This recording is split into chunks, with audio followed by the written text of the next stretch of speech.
Hello friends. आज हम एक बहुत ही इम्पोर्टेंट विषय के बारे में बात करने वाले हैं और जिसके बारे में जो लोगों को पहली बात तो लोगों को बहुत ही कम पता है और जो पता है वो भी पूरी तरीके से उसके बारे में इंफॉर्मेशन नहीं है। तो आज हम जो बात करने वाले हैं वो एक जेनेटिक प्रॉब्लम है जिसे हम डाउन सिंड्रोम के नाम से जानते हैं। ये जो डाउन सिंड्रोम की प्रॉब्लम है, भारत में हर साल 25,000 से लेके 30,000 तक बच्चे डाउन सिंड्रोम के पैदा होते हैं। यानी हर 700 में से एक बच्चा डाउन सिंड्रोम का पैदा हो रहा है। ये जो नंबर है ये बिल्कुल भी अच्छा नंबर नहीं है। तो इसलिए हमें इस प्रॉब्लम के बारे में जानना बहुत ज़रूरी है कि आखिर ये प्रॉब्लम है क्या? ये किस लिए होती है?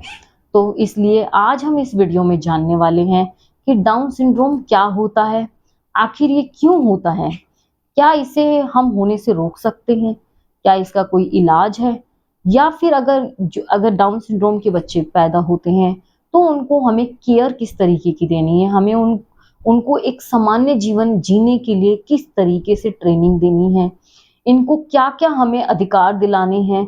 आज हम इस टॉपिक के बारे में पूरी तरीके से पूरी डिटेल में बात करने वाले हैं और इस बीमारी को लेके कई लोगों में कुछ भ्रम भी हैं और कई कई ऐसी इंफॉर्मेशन है जो उनको गलत पता है।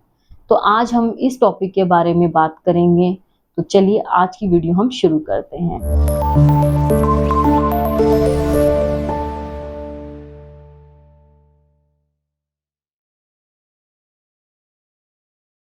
तो चलिए अब हम जानते हैं कि ये डाउन सिंड्रोम होता क्या है। जैसा कि मैंने आपको बताया कि ये एक जेनेटिक प्रॉब्लम है। इसके अंदर हर मानव शरीर के अंदर 46 क्रोमोसोम होते हैं और जो ये 46 क्रोमोसोम होते हैं ये एक जोड़ी में रहते हैं। तो यानी इस तरीके से एक मानव शरीर के अंदर 23 जोड़ियां होती हैं क्रोमोसोम की और हर उस जोड़ी को एक नंबर दे दिया जाता है। जैसे कि पहले नंबर की जोड़ी तो क्रोमोसोम नंबर 1, फिर दूसरा क्रोमोसोम नंबर 2, ऐसे करके ये कम से कम 23 जोड़ियां बन जाती हैं। इसमें से जो डाउन सिंड्रोम में क्या होता है कि जो 21 नंबर की जोड़ी होती है उसमें किसी कारणवश जो है एक क्रोमोसोम और आ जाता है। तो ये यहाँ पे 2 की जगह 3 क्रोमोसोम होते हैं जिसको हम बोलते हैं ट्राइसोमी 21। यानी ये जो दिक्कत है ये क्रोमोसोम नंबर 21 पे होती है और वहां पे 3 क्रोमोसोम होते हैं, इसलिए इस कंडीशन को बोलते हैं ट्राइसोमी 21 और यही होती है डाउन सिंड्रोम। तो अब ये जो एक्स्ट्रा कॉपी है, ये जो एक्स्ट्रा क्रोमोसोम है, अब वो आया कहाँ से? ज्यादातर केसेस में 95% केसेस में ये देखा गया है कि ये जो एक्स्ट्रा क्रोमोसोम है ये माँ से आता है, यानी एग से आता है। अब जो ये एग है, जब ये एग बन रहा होता है, अगर उस समय किसी तरीके का एरर आ जाए या डिफेक्ट आ जाए तो उस समय ये होता है कि माँ से एक कॉपी जो है एक्स्ट्रा बन जाती है और ये डाउन सिंड्रोम की कंडीशन हो जाती है। लेकिन 5% केसेस में ऐसा भी हो सकता है कि ये जो एक्स्ट्रा कॉपी है क्रोमोसोम की वो फादर से आए, यानी पिता से आए। तो ये डाउन सिंड्रोम की कंडीशन वैसे तो किसी भी प्रेगनेंसी में हो सकती है, लेकिन ज़्यादातर जो ये कंडीशन है ये उन महिलाओं में देखी गई है जिनका बच्चा होते समय जिनकी एज यानी उम्र जो है वो ज़्यादा होती है। अगर उनकी उम्र ज़्यादा होती है तो उनके जो अंडे बनते हैं उनमें डिफेक्ट होने का खतरा ज़्यादा होता है। वैसे तो ये किसी भी उम्र की महिला में हो सकता है। ये जो इंसिडेंस है इसका, अगर हम देखें तो 25 साल की महिला अगर प्रेग्नेंट हो रही है तो उसमें जो डाउन सिंड्रोम का रिस्क होता है वो 1500 में से एक महिला को होता है। और यहीं अगर कोई 35 साल की उम्र की औरत बच्चा पैदा करती है तो उसमें इस डाउन सिंड्रोम का जो रिस्क होता है वो होता है 350 में से एक महिला को डाउन सिंड्रोम का बच्चा हो सकता है। यानी कि उम्र जितनी ज्यादा होगी उतना ही डाउन सिंड्रोम होने का खतरा बढ़ जाता है।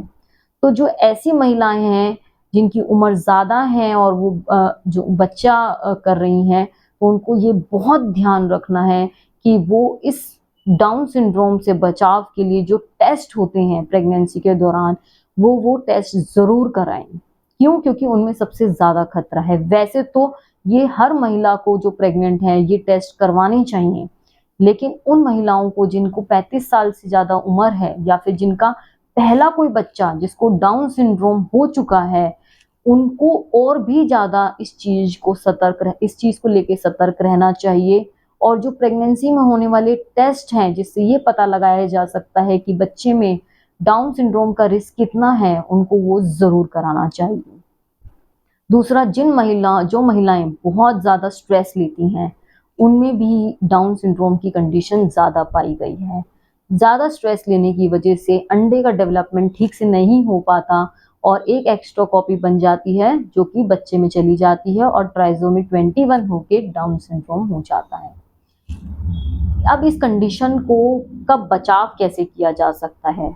वैसे तो डाउन सिंड्रोम के बचाव का कोई उपाय नहीं है, लेकिन हाँ, बस ये किया जा सकता है कि अगर जो महिलाएं 35 साल से ऊपर हैं, वो बहुत ध्यान रखें, हर प्रेगनेंसी में टेस्ट कराएं ताकि वो सतर्क रह सकें। दूसरा, ऐसी महिलाओं को बहुत ज़्यादा स्ट्रेस नहीं लेना है। और तीसरा, ये कुछ स्टडीज़ में पाया गया है कि अगर आप फॉलिक एसिड प्रेगनेंसी से पहले लेना शुरू कर देती हैं, तो डाउन सिंड्रोम होने का रिस्क काफ़ी कम हो जाता है। तो इसके लिए आपको इन 3 बातों का बहुत ध्यान रखना है और हर महिला को प्रेगनेंसी में इन टेस्टों का सहारा ज़रूर लेना चाहिए ताकि हम ऐसे डाउन सिंड्रोम के बच्चे होने से बचा सकें। अब हम जानते हैं कि डाउन सिंड्रोम के बच्चे किस प्रकार के दिखाई देते हैं। ये जो बच्चों के होते हैं, इनकी हाइट थोड़ी कम होती है। इनका जो फेस होता है वो थोड़ा मोंगोलॉइड जैसा दिखता है। अब वो किस प्रकार के दिखते हैं, उनका जो चेहरा होता है वो किस प्रकार का दिखता है, उसमें जो उनका माथा होता है वो चपटा होता है। जो उनकी नाक होती है वो चपटी हुई होती है और जो उनकी आँखें होती हैं वो थोड़ा ऊपर की तरफ होती हैं और जो उनका मुँह होता है वो खुला हुआ होता है और बहुत बार जो उनकी जीभ होती है वो थोड़ी बाहर की तरफ होती है। जो उनके कान होते हैं वो नीचे की तरफ होते हैं और छोटे होते हैं। उनकी जो गर्दन होती है वो छोटी होती है। जो उनकी हथेली होती है उसमें केवल एक लाइन होती है जिसे हम सीमियन क्रीज भी कहते हैं। जो उनका पैर होता है, जो पैर की पहली और दूसरी उंगली होती है, उसके अंदर जो गैप होता है वो भी थोड़ा ज़्यादा होता है जिसे हम सैंडल गैप कहते हैं। ऐसे बच्चों में जो है बहुत सारी ऑर्गन रिलेटेड भी बीमारियां होती हैं, जैसे कि उनको दिल की परेशानी भी हो सकती है। हो सकता है कि उनके दिल में जो है छेद हो। उनको आंतों से भी रिलेटेड काफ़ी परेशानियां रहती हैं। आंतों से भी उनको कुछ ना कुछ प्रॉब्लम लगी ही रहती है। साथ ही उनके पैरों में भी प्रॉब्लम हो सकती है। उनके जो पैर होते हैं वो टेढ़े हो सकते हैं। हो सकता है उनके एक पैर में प्रॉब्लम हो और हो सकता है कि दोनों ही पैरों में उनके प्रॉब्लम हो सकती है। ऐसे बच्चों का जो दिमागी स्तर है वो काफ़ी कम भी होता है। तो लेकिन ज़्यादातर बच्चे जो हैं धीरे-धीरे जो हैं लिखना, पढ़ना, चीज़ों को समझ लेते हैं, लेकिन ऐसे बच्चों को जो है चीज़ों को समझने में वक़्त लगता है। दूसरा जो इनके अंदर बहुत बड़ी दिक्कत होती है वो होती है कि इनके जो मसल्स होते हैं वो थोड़े वीक होते हैं जिसे हम हाइपोटोनिया कहते हैं। इसलिए इनको जो है उठना बैठना सीखना, चलना फिरना या किसी भी काम को सीखने में वक्त लगता है। हालांकि ये सीख जाते हैं, जहाँ एक बच्चा 6 महीने में सीख जाता है वहाँ इनको 12 से 18 महीने तक भी लग जाता है उसी चीज को सीखने में। हम जानते हैं कि क्या इस बीमारी का कोई इलाज है? तो इस बीमारी का कोई भी इलाज नहीं है। बस हाँ, इसमें ये किया जा सकता है कि जैसे इन बच्चों को जो है बोलने में दिक्कत आती है, तो हम इनको स्पीच थेरेपी दे सकते हैं। इनको जो है बहुत शुरुआती ही टाइम से इनको लिखना पढ़ना सिखा सकते हैं। हालाँकि इनको लिखने पढ़ने में जो है दिक्कत आती है, लेकिन इनको अगर हम बार-बार कोई चीज़ सिखाएँ, तो ये बच्चे सीख भी जाते हैं। इन बच्चों में जो एक बहुत बड़ी दिक्कत होती है कि इनकी जो दूर की क्षमता होती है किसी चीज़ को याद करने की, वो कमज़ोर होती है। लेकिन जो शॉर्ट टर्म होती है, जो बहुत कम टाइम के लिए जो चीज़ें याद रहती हैं, वो इनकी ठीक होती हैं। तो इसलिए अगर आपको इनको कुछ भी सिखाना है, तो आपको इनको बार-बार उस चीज़ को बताना है, बार-बार उनसे करवाना है, तब जाके ये बच्चे जो है इन सब चीज़ों को सीख पाते हैं। इसमें हम इनको ऑक्यूपेशनल थेरेपी दे सकते हैं, इसमें हम इनको ये बता सकते हैं कि कैसे बैठना है, उठना है, कैसे इंडिपेंडेंट होना है। तो हम ये सब चीज़ें थेरेपी के द्वारा कर सकते हैं, मगर इस बीमारी का एज अ होल कोई इलाज नहीं है। हाँ, लेकिन कई लोगों के घरों में जिनके डाउन सिंड्रोम का बच्चा पैदा हो जाता है, उनके जो पेरेंट्स होते हैं या जो उनके घर वाले होते हैं, वो बहुत परेशान हो जाते हैं। उनको डर सताने लगता है कि पता नहीं समाज में लोग उनके बच्चे को किस प्रकार से देखेंगे और क्या उनका बच्चा कभी आगे चल के कुछ बड़ा बन पाएगा या कुछ बड़ा कर पाएगा या एटलीस्ट अपनी ज़िंदगी जो है एक अच्छे तरीके से जी पाएगा। अब मैं आपको कुछ डाउन सिंड्रोम के लोगों की जर्नी बताना चाहती हूँ। कैसे उन्होंने अपनी इस डिसेबिलिटी को ओवरकम किया, कैसे उन्होंने अपनी इस कमी को पहचाना और उससे जीत हासिल करी। जो पहला एक बच्चा है जिसका नाम है अलान, जो कि चेन्नई का रहने वाला है और उनकी जो मदर हैं वो टीचर हैं प्रोफेशन से। तो वो जब बच्चा बहुत छोटा था तो उसकी बहुत सारी सर्जरियाँ हुई, तो जिसकी वजह से जो उनकी मदर है उनके पास इतना पैसा नहीं था कि वो बच्चे की थेरेपी करा पाती। तो उन्होंने क्या किया कि उन्होंने जब बच्चा 8 महीने का था, तब वो बच्चे को किसी न किसी द्वारा किसी चीज़ को दिखा के वो बच्चे को पढ़ाती, वो बच्चे को दिखाती कि ये क्या चीज़ है, उसको बच्चे को याद कराने की कोशिश करती कि ये क्या चीज़ है, ये कौन-सा फ्रूट है, ये कौन-सा वेजिटेबल है।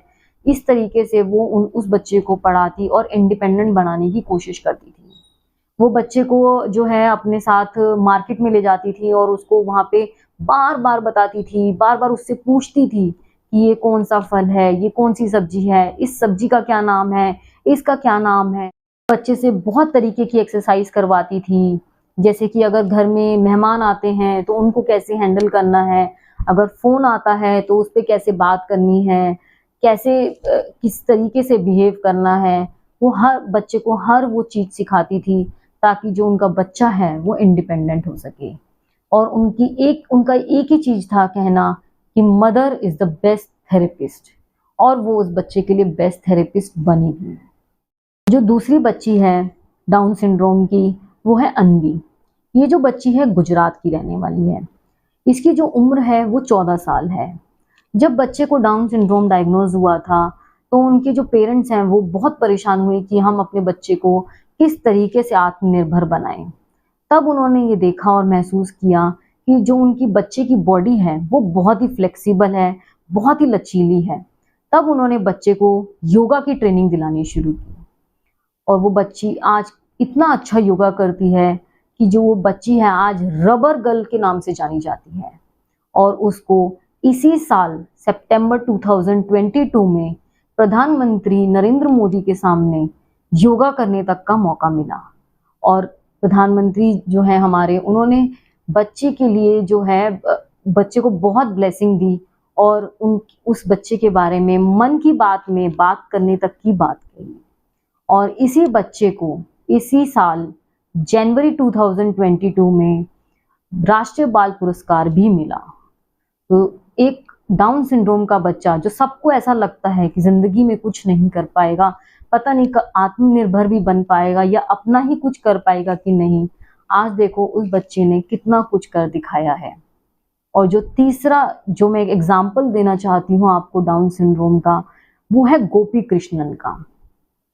इनको जो है 2021 के अंदर इनका जो नाम है वर्ल्ड गिनी बुक रिकॉर्ड में आया था और ये पहले ऐसे डाउन सिंड्रोम के पेशेंट हैं जिन्होंने एक मूवी के अंदर लीड एक्टर का रोल प्ले किया है।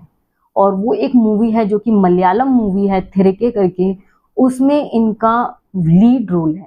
देखा आपने, जहां हमें ये लगता है कि कहाँ डाउन सिंड्रोम के बच्चे अपना ही कुछ नहीं कर पाते, वो देखो आज क्या क्या उन लोगों ने करके दिखाया है। और वो सब सिर्फ जो उन्होंने पाया है, जो किया है, वो सिर्फ अपने फैमिली के सपोर्ट से किया है। तो मेरी आपसे गुजारिश है कि अगर आपके घर में कोई भी इस प्रकार का बच्चा है तो आप बिना किसी समाज की परवाह किए उस बच्चे का साथ दीजिए, उस बच्चे को आगे बढ़ाइए।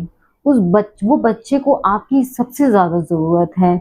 आप अगर उसका साथ देती हैं, उसके साथ खड़े रहते हैं आप लोग, तो एक दिन आपका बच्चा भी अन्वी और गोपी कृष्णन जैसा बनेगा।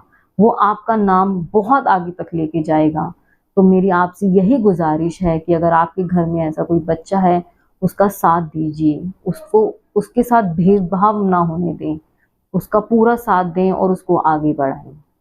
कई लोगों का ये मानना है कि इस तरीके के बच्चे जो हैं बहुत ज़्यादा टाइम तक जो है ज़िंदा नहीं रह पाते हैं, बहुत टाइम तक जीते नहीं हैं। तो एक स्टडी में पाया गया है कि इस तरीके के बच्चों की जो लाइफ एक्सपेक्टेंसी होती है वो 60 साल तक की होती है। तो ये जो बच्चे हैं बहुत आराम से, अगर उनको कोई दिक्कत नहीं है और बस थेरेपी उनकी अगर चल रही है, तो इस तरीके के बच्चे 60 साल तक भी जी सकते हैं। और कई ऐसे एग्जाम्पल भी, उदाहरण भी हैं हमारे पास, जो 60 साल से ऊपर भी आज भी जीवित हैं। तो आज की वीडियो में हमने ये जाना कि डाउन सिंड्रोम क्या होता है, इनके जो बच्चे होते हैं वो किस तरीके के दिखाई देते हैं।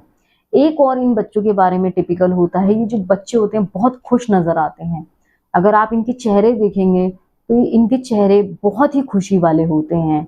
तो आप जो है इन बच्चों का, और ये जो बच्चे होते हैं इनको बहुत साथ की ज़रूरत होती है। आप इनका साथ दीजिए और मेरा आपसे वादा है, एक दिन वो बच्चे आपका नाम ज़रूर रोशन करेंगे। वो बच्चे केवल आत्मनिर्भर ही नहीं होके दिखाएंगे, एक दिन आपका नाम बहुत ऊंचा लेके जाएंगे। तो आप ऐसे बच्चों को के साथ कोई भेदभाव ना होने दें, कोशिश करें अपने बच्चे को आगे से आगे बढ़ाएं। तो आशा करती हूँ कि आपको ये वीडियो ज़रूर पसंद आई होगी। अगर आपको ये वीडियो पसंद आई है तो लाइक और सब्सक्राइब भी ज़रूर कर लें।